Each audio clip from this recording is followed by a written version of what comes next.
एक बार ये बीमारी होती है तो बार बार ब्लड देना पड़ता है थैलेसीमिया में, और सिकल सेल में नियमित रूप से दवाइयाँ लेनी पड़ती है, कई बार एडमिट होके मेडिसिन देनी पड़ती है। ब्लड के अलावा इनके इनका एक परमानेंट इलाज होता है, तो जिसको हम बोन मैरो ट्रांसप्लांटेशन कहते हैं। इसका जो बोन मैरो ट्रांसप्लांट है, इसका परसेंटेज कितना है, सक्सेस परसेंटेज कितना है? नहीं, देखिए, सक्सेस परसेंटेज पहले से काफी बेटर है। वो भी सिकल सेल माइनर या ट्रेट जो बोलते हैं, अगर लड़के को है और लड़की को दोनों को है तो बच्चे को सिकल सेल डिजीज जैसी बीमारी होती है। थैलेसीमिया और सिकल सेल जो है वो 100% प्रिवेंटेबल डिजीजेस है, मतलब हम उनको कंप्लीटली रोक सकते हैं। लोगों का कहना है कि जिन्हें सिकल सेल होता है, मेजर सिकल सेल होता है, उनकी लाइफ ज़्यादा नहीं होती है। क्या ये सच्चाई है? थैलेसीमिया के साथ भी वही सवाल होता है। शादी करते समय क्या सावधानियां बरतनी चाहिए? 7 फेरे हम लेते हैं, 8वां फेरा क्या सिकल सेल थैलेसीमिया के ट्रेड की जांच करना होना चाहिए? कुंडलियां लोग मिलाते हैं, हमें कोई आपत्ति नहीं है, आप कुंडलियां मिलाइए, लेकिन उससे ज्यादा जरूरी है यह रक्त का मिलान, उससे ज्यादा जरूरी है थैलेसीमिया और सिकल सेल की जांच। जी, आप सर थैलेसीमिया और सिकल सेल के विशेषज्ञ भी हैं, तो हमें बताइए कि थैलेसीमिया और सिकल सेल बीमारी होती क्या है? देखिए, ये दोनों बीमारियां जो होती हैं, थैलेसीमिया मेजर बीमारी और सिकल सेल डिजीज, ये अनुवंशिक बीमारियां हैं जो कि माता पिता से बच्चों में आती है। अब माता पिता से बच्चों में आती है, लेकिन ये बीमारी जिसको होती है वो बड़ी खतरनाक होती है, क्योंकि थैलेसीमिया के बच्चा तभी मालूम पड़ जाता है जब वो 6 माह का होता है, तो उसकी एक्टिविटी कम हो जाती है, उसका शरीर पीला पड़ जाता है। तो उसके बाद में उसको नियमित रूप से हर महीने में ब्लड देना पड़ता है। शुरू में महीने में देना पड़ता है, जैसे जैसे उम्र बढ़ती है उसको 25 दिन में, फिर 20 दिन में, फिर 15-15 दिन में ब्लड लगता है, और 2-2 यूनिट ब्लड लगता है जब बच्चा बड़ा हो जाता है। और उसको कई दवाइयाँ लेनी पड़ती है, बहुत सारी जांचों से गुजरना पड़ता है। सिकल सेल में भी इस प्रकार से हीमोग्लोबिन कम हो जाने की वजह से कभी कभी ब्लड देना पड़ता है, लेकिन उसमें शरीर में दर्द कभी कभी इतना होता है कि भर्ती भी होना पड़ता है। तो ये बीमारियां बड़ी ही तकलीफदायक बीमारियां हैं, हम खुद सोच सकते हैं। जिनके परिवार में अगर ऐसे बच्चे होंगे जिनको बार बार ब्लड लगे, बार बार दवाइयाँ लेनी पड़े, जिंदगी भर दवाइयाँ लेनी पड़े, तो उनकी उनके परिवार की स्थिति कैसी होगी, उनकी मानसिक स्थिति कैसी होगी, उनकी आर्थिक स्थिति कैसी होगी। जी, इन बीमारियों को कैसे रोका जाता है या फिर रोका जा सकता है क्या? बिल्कुल, मैं यही कहता हूँ कि थैलेसीमिया और सिकल सेल जो है वो 100% प्रिवेंटेबल डिजीजेस है, मतलब हम उनको कंप्लीटली रोक सकते हैं। और ये इसीलिए क्योंकि ये जो बच्चा पैदा हुआ थैलेसीमिया का, जिसको ब्लड लग रहा है, या सिकल सेल का, तो उसलिए वो पैदा हुआ क्योंकि उसके माता पिता जो है उनमें एक एक जीन डिफेक्ट होता है, जिसको हम थैलेसीमिया माइनर बोलते हैं। अब कोई इस लड़का है, उसको थैलेसीमिया माइनर है, उसको कुछ नहीं होगा, वो तो बिल्कुल नॉर्मल रहेगा, लेकिन अगर वो जिस लड़की से शादी करता है, विवाह करता है, अगर वो भी थैलेसीमिया माइनर है, तो जब दोनों की शादी होती है तो बच्चे को थैलेसीमिया मेजर जैसी गंभीर बीमारी होती है, जिसको हमेशा ब्लड लगता है। तो इसी प्रकार से सिकल सेल, वो भी सिकल सेल माइनर या ट्रेट जो बोलते हैं, अगर लड़के को है और लड़की को दोनों को है तो बच्चे को सिकल सेल डिजीज जैसी बीमारी होती है। तो यह जो बीमारी है, इसको कंप्लीटली रोक सकते हैं वो ऐसे कि शादी से पहले हम सारे लड़के लड़कियों की जांच करवा दें, और शादी से पहले अगर कोई लड़के को सिकल सेल ट्रेट या थैलेसीमिया माइनर निकले, तो हम यह कहें कि जब तुम शादी करोगे तो आप लड़की ऐसी देखो जिसको सिकल सेल ट्रेट या थैलेसीमिया माइनर ना हो, ताकि तुम्हारे परिवार में ऐसा बच्चा पैदा ना हो। तो हम ऐसा करके इस बीमारी को रोक सकते हैं। कुंडलियां लोग मिलाते हैं, हमें कोई आपत्ति नहीं है, आप कुंडलियां मिलाइए, लेकिन उससे ज्यादा जरूरी है यह रक्त का मिलान, उससे ज्यादा जरूरी है थैलेसीमिया और सिकल सेल की जांच। जी, इसके ट्रीटमेंट क्या है? इन बीमारियों के ट्रीटमेंट क्या हो सकते एक हैं? बार यह बीमारी होती है तो बार बार ब्लड देना पड़ता है थैलेसीमिया में, और सिकल सेल में नियमित रूप से दवाइयाँ लेनी पड़ती है, कई बार एडमिट होके मेडिसिन देनी पड़ती है। ब्लड के अलावा इनके इनका एक परमानेंट इलाज होता है, तो जिसको हम बोन मैरो ट्रांसप्लांटेशन कहते हैं। हालांकि एक बहुत ही जटिल, बहुत कठिन और बहुत खर्चीली प्रक्रिया है, जिसमें कम से कम 15 लाख रुपए लगते हैं, 15 से 30 लाख रुपए तक भी लग जाते हैं। अब यह इसके लिए क्या होता है कि बोन मैरो मिलना चाहिए, मतलब डोनर मिलना चाहिए, ये बहुत इंपॉर्टेंट होता है। उसके बाद उनको 2-3 महीने एडमिट रहना पड़ता है हॉस्पिटल में। तो ये सब तकलीफें होती है एक परमानेंट इलाज करने के लिए। पर एक मतलब थैलेसीमिया के लिए एक ब्लड ट्रांसफ्यूजन जो है, रक्त देना, यही एक इलाज है। इसके अलावा कुछ दवाइयाँ होती है, आयरन चिलेटर जिन्हें हम कहते हैं, वो भी उनको नियमित रूप से लेनी पड़ती है। सिकल सेल में भी कभी कभी ब्लड देना पड़ता है और साथ ही उनको कुछ हाइड्रोक्सीयूरिया और फोलिक एसिड जैसी दवाइयाँ हमेशा लेनी पड़ती हैं। इसका जो बोन मैरो ट्रांसप्लांट है, इसका परसेंटेज कितना है, सक्सेस परसेंटेज कितना है?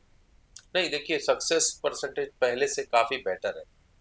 पहले तो ये 50-60% प्रतिशत हुआ करता था। अब ये जाके 80 इवन 90% तक के भी सक्सेस रेट इसका हम्म। आया है। लेकिन जैसे कि मैंने आपको बताया कि सबको बोन मैरो मिल नहीं पाता है और खर्चीला बड़ा। हम्म। सर, आपकी सोसाइटी भी सिकल सेल थैलेसीमिया के लिए काम करती है। आपने अब तक इन बीमारियों के लिए क्या, अभी फिलहाल क्या कर रहे हैं? देखिए पिछले 20 वर्षों से हम लोग हमारे जो जरीपटका नागपुर में एक सेंटर चलाते हैं हम थैलेसीमिया सिकल सेल सेंटर, जिसमें तकरीबन 1000 थैलेसीमिया और सिकल सेल के पेशेंट्स पंजीकृत हैं। हम इन पेशेंट्स को नियमित रूप से यहाँ पर ब्लड देते हैं। सब बच्चे जो है 15 दिन से 30 दिन के बीच में यहाँ पे आते हैं और ब्लड लेते हैं। निशुल्क ब्लड उनको दिया जाता है।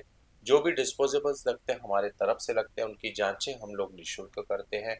उनको मेडिसिन हमारे ओर से दी जाती है और इसके अलावा इनकी अगर कोई कॉम्प्लिकेशंस होते हैं उनको तो उसका भी हम इलाज यहाँ पर करते हैं। ये सतत मैनेजमेंट का काम जो है वो हमारे इतने वर्षों से इस सेंटर में थैलेसीमिया और सिकल सेल सेंटर नागपुर में चल रहा है। इसके अलावा जैसे कि हम जानते हैं कि ये बीमारियों को कंप्लीट रोका जा सकता है, तो इसीलिए प्रिवेंशन के लिए हम लोग जो टेस्ट होती है वो भी हम यहाँ पर नियमित रूप से करते हैं। हम लोग कैंप्स भी लेते हैं। हमारी सोसाइटी जो पेशेंट्स होते हैं, जो रिलेटिव्स होते हैं, उनके लिए विविध कार्यक्रमों का आयोजन भी करती है जिसमें उनको अधिकतर इस बीमारी के बारे में और अधिक से अधिक जानकारी मिले। इसके लिए इसके अलावा सरकारी जो सुविधाएं हैं जिनके बारे में भी इन पेशेंट्स को हम नियमित रूप से गाइडेंस देते रहते हैं और बताते हैं। सर, आपके इन प्रयासों का जो है, सरकार ने भी जो है संज्ञान लिया। सरकार ने भी इसके ऊपर जो है एक मतलब जानकारी स्प्रेड करने का अवेयरनेस का प्रोग्राम लिया। सरकार के द्वारा क्या जो है इसके ऊपर अवेयरनेस किया जा रहा है? देखिए इस बीमारी के लिए पहले मतलब आज से मैं अगर बात करूं 15-20 साल पहले की, तो कुछ भी सरकार की ओर से कुछ भी नहीं था। यानी ये हम मुझे तो वो दिन याद है जब इन पेशेंट्स को ब्लड भी नहीं मिलता था। वो बेचारे ठोकर खा खा के इधर उधर से डोनर ढूंढा करते थे। बाद में सरकार ने एक जीआर निकाला जिसके अंतर्गत अब इन पेशेंट्स को ब्लड बैंक से निशुल्क ब्लड मिलता है ना। और आइडियली वो डोनर नहीं मांगना चाहिए। हालांकि ये बड़ी अभी भी एक समस्या है कि कई बार इन पेशेंट्स को डोनर की आवश्यकता पड़ती है, क्योंकि और विशेषकर जो गर्मी के दिन होते हैं, समर्स है, उन दिनों में ब्लड की जो किल्लत होती है उसमें तकलीफ होती है। इसके अलावा इन पेशेंट्स को अभी जैसे बोन मैरो ट्रांसप्लांटेशन की बात हमने की, तो बोन मैरो ट्रांसप्लांटेशन एक बड़ी प्रक्रिया होती है, बहुत बड़ा खर्चा है। तो 12 वर्ष से कम जो बच्चे हैं जिनमें अगर बोन मैरो मिल जाता है भाई बहन से, तो उनको 10 लाख रुपए कोल इंडिया की तरफ से सीएसआर एक्टिविटी में मिल जाता है। तो ये भी एक बहुत अच्छी बात है। हमारी संस्था द्वारा 50 बच्चों का हम लोगों ने निशुल्क बोन मैरो ट्रांसप्लांटेशन हम लोग करवा चुके हैं अलग अलग जगहों पर। तो ये एक बहुत जिसमें हमको एक संकल्प फाउंडेशन है उनका भी काफ़ी अच्छा सहयोग हमेशा प्राप्त हुआ है। तो इसमें इसके अलावा भी बहुत सारे सरकार के अभी उपकरण चीज़ें निकली है। इसमें एक सबसे एक महत्वपूर्ण चीज़ है कि डिसेबिलिटी बिल जो था 2016 का, उसमें इनको शामिल किया गया। अब थैलेसीमिया और सिकल सेल के पेशेंट्स को एजुकेशन में रिजर्वेशन मिलता है, लेकिन अभी भी एम्प्लॉयमेंट में रिजर्वेशन नहीं है। तो हम चाहते हैं, हमारी एक सरकार से ये भी एक डिमांड कि इन बच्चों को, इन पेशेंट्स को, क्योंकि ये इनका जीवन जो है बड़ा कठिन है। आप जानते हैं कि जिसको बार बार 15 दिन में ब्लड देना पड़ेगा वो कितना कर पाएगा। तो ऐसों को कम से कम सरकार ने एम्प्लॉयमेंट में रिजर्वेशन जो है, नौकरियों में आरक्षण जो है वो भी उनको मिलना चाहिए, एक हमारी ऐसी डिमांड है। सरकार की ओर से अभी सिकल सेल मिशन एक शुरू कर दिया गया है मोदी जी के टेन्योर में, और उसमें कुल मिला के 5 करोड़ लोगों का सिकल सेल टेस्ट होगा। जहाँ जहाँ ट्राइबल डिस्ट्रिक्ट्स है वहाँ वहाँ पर ज़्यादा होगा। इस प्रकार का टेस्ट है। पर यह थैलेसीमिया के लिए अभी तक वैसा कोई मिशन का घोषणा सरकार द्वारा नहीं की गई है, और इसीलिए हमारी एक डिमांड है कि थैलेसीमिया के लिए भी इस प्रकार का मिशन शुरू करना चाहिए।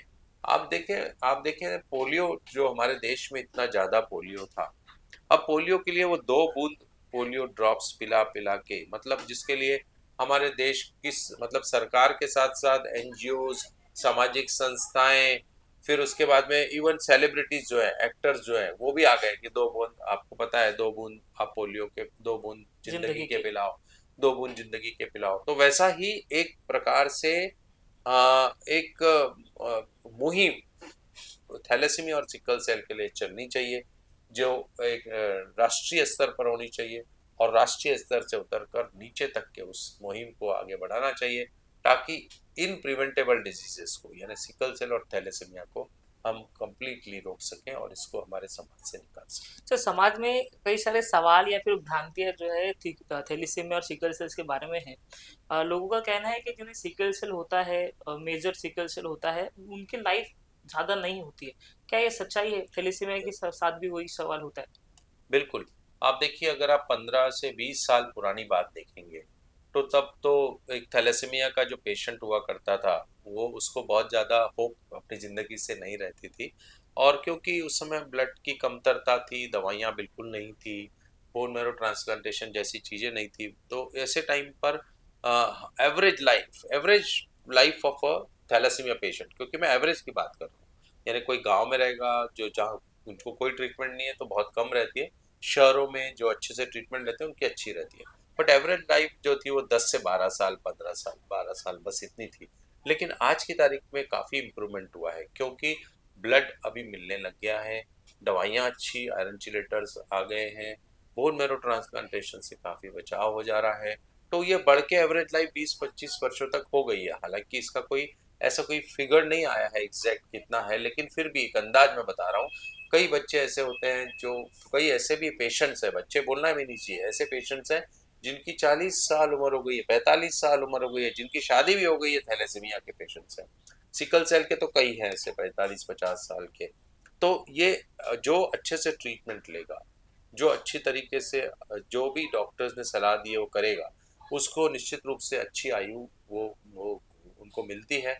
लेकिन आज भी ऐसी बहुत सारी जगह हैं ट्राइबल एरियाज में, गांव में, रूरल एरियाज में, जहां पर ये मैनेजमेंट इन पेशेंट्स की नहीं हो पाती है प्रॉपरली, ब्लड प्रॉपर नहीं मिल पाता है, वहां पर आज भी बच्चे जो है वो 10 साल की उम्र के कम भी ये उनकी भी काफ़ी ऐसे देखी गई है कि डेथ्स हो जा रही हैं। तो लेकिन निश्चित रूप से पहले की अपेक्षा काफ़ी बेहतर सुधार हुआ है और हम ऐसा ही मतलब हम लोग एक उम्मीद करते हैं कि आगे चल के ये जो ट्रीटमेंट पार्ट है ये पूरे देशव्यापी हो जाएगा, जब यानी एक आखिरी छोर तक, एक गांव तक जब पूरा ट्रीटमेंट हो जाएगा तो आयु में और ज़्यादा बढ़ोतरी होने की पूरी संभावना। सर, मेरा आखिरी सवाल जिसका जवाब आपने ऑलरेडी दिया है, लेकिन थोड़ा स्पेसिफाई करके सवाल पूछता हूँ। शादी करते समय क्या सावधानियां बरतनी चाहिए? 7 फेरे हम लेते हैं, 8वां फेरा क्या सिकल सेल थैलेसीमिया के ट्रेड की जांच करना होना चाहिए? बिल्कुल होना चाहिए। आप देखिए, आप कुंडलियाँ मिलाते हैं, कुंडलियाँ मिलाते हैं, मिलाइए आप कुंडलियाँ। आप गुण मिलाते हैं ना, वो 36 गुण शायद मिलाते हैं, बोले इतने गुण मिल रहे हैं, इतने नहीं मिल रहे हैं। अरे बाबा, सबसे जो महत्वपूर्ण गुण है, वो है ब्लड टेस्ट का मिलाना और वही है थैलेसीमिया और सिकल सेल। मैंने आपको बताया कि यह बीमारी जो होती है इतनी कठिन बीमारी है जिसमें जिंदगी भर ब्लड देना पड़ेगा, जिंदगी भर दवाइयाँ लेनी पड़ेगी, जिंदगी भर जांचों से गुजरना पड़ेगा। और यह बीमारी उस पेशेंट को, बच्चे को इसीलिए हुई है क्योंकि उसके माता पिता जो है वो माइनर है, वो नॉर्मल है, माता पिता को कुछ नहीं है लेकिन वो माइनर है। अगर उन्होंने पहले से ही जांच की रहती थी और आपस में वो जांच को मिला दिया रहता था माता और पिता ने, तो बच्चे को वो तकलीफ ही नहीं होती। तो इसीलिए यह बहुत जरूरी है कि शादी से पहले सब ने थैलेसीमिया माइनर और सिकल सेल ट्रेट की जांच जरूर करा लेनी चाहिए। सर, बहुत बहुत शुक्रिया सर, आपने अपना समय दिया उसके लिए। तो आप सुन रहे थे डॉक्टर विंकी रुगवानी जी को, जो एक चाइल्ड स्पेशलिस्ट है, साथ ही थैलेसीमिया और सिकल सेल के विशेषज्ञ है, जिन्होंने थैलेसीमिया और सिकल सेल के बारे में क्या करना चाहिए वो बताया। साथ ही जो नवजात बच्चे हैं उनके किस तरह से ट्रीटमेंट करनी चाहिए, किस तरह से उनका परवरिश करनी चाहिए, इसके बारे में हमें जानकारी दी। नमस्कार। Thank you.